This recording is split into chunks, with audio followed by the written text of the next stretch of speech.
বাংলাদেশের কোটা আন্দোলন, ছাত্রদের রক্ষার সংগ্রাম এবং ২০২৪ সালে শেখ হাসিনার বিরুদ্ধে ছাত্রদের প্রতিবাদ।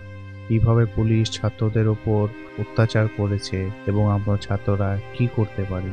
জুলাই ২০২৪ সাল, বাংলাদেশের ছাত্র সমাজ আবার একত্রিত হয়েছে তাদের অধিকার আদায়ের জন্য।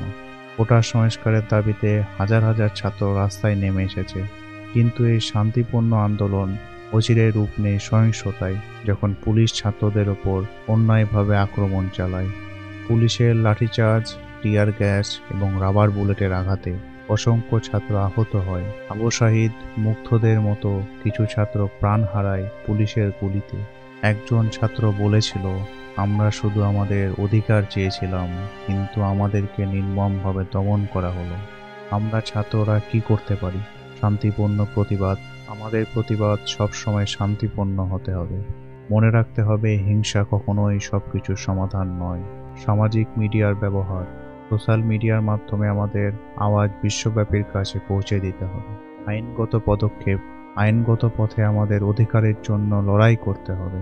মানবাধিকার সংগঠনগুলোর সহায়তা নিতে হবে। শিক্ষা ও সচেতনতা। আমাদের সবার মধ্যে শিক্ষার প্রসার ঘটাতে হবে, যাতে আমরা আরও সুসংগঠিত এবং সচেতন হয়ে উঠতে পারি। তো বন্ধুরা, আমাদের সংগ্রাম এখনো শেষ হয়নি। আমরা সবাই একসাথে থেকে আমাদের অধিকার আদায় করব। আমাদের অধিকার আদায়ের সংগ্রামে আমরা ততক্ষণ পর্যন্ত অটুট থাকব, যতক্ষণ না পর্যন্ত আমরা আমাদের অধিকার ফিরে পাই। আমাদের স্বাধীন দেশটিকে আমরা আবার পুনরায় স্বাধীন করে তুলব।